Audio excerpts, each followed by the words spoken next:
কুরবানির ঈদ মানে খেতে হবে প্রতিদিন গরুর গোস্ত, খাসির গোস্ত।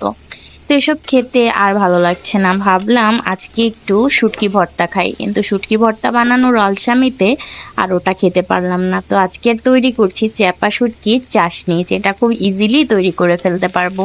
তো এখানে আগে থেকেই রসুনটাকে কেটে রাখা হয়েছিল, গোটা রসুন দিয়েছি এখানে আমি দেশি যেটা, আর দিয়ে দিয়েছি 3-4টি পেঁয়াজকে ঠিক এরকমভাবে কেটে।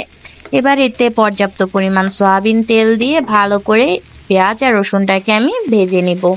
আর এতে দিয়ে দিলাম বেশ অনেকগুলো কাঁচামরিচ, কারণ খেতে ইচ্ছে করেছে অনেক ঝাল ঝাল একটা ভর্তা। তো ভর্তা যেহেতু হচ্ছে না, তো এটা একটু ঝাল করে তৈরি করি। তো এতে এগুলোকে সব ভালো করে ভেজে নিলাম।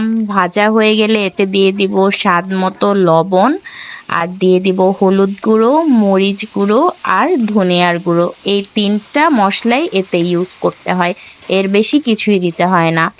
আর আমি আগে থেকেই যেই চ্যাপাটা ইউজ করছি সেটা হচ্ছে সিলেটি চ্যাপা, এটার স্মেলটা অনেক স্ট্রং হয়। তো এটাই দিলাম। মশলা কষানোর এই পর্যায়ে দিয়েছি অল্প করে পানি, যেন মশলাটা আবার পুড়া লেগে না যায়। তো এবার সব কিছুকে বেশ ভালোভাবে আমি কষিয়ে নিচ্ছি। এবার এই পানিটা শুকানো পর্যন্ত ভালোভাবে আমি এই মশলাটাকে ভেজে নিব। আসলে এটা হচ্ছে মশলার উপরেই ভিত্তি করা একটা চাপা শুটকির চাশনি। এটা আমাদের ময়মনসিংহ অঞ্চলের অনেক মানুষরাই চিনবেন, অন্যান্য ডিস্ট্রিক্টের মানুষরা চিনবেন কিনা জানি না। তো এই তো আমার এই চাপা শুটকির চাশনি রেডি হয়ে গেল।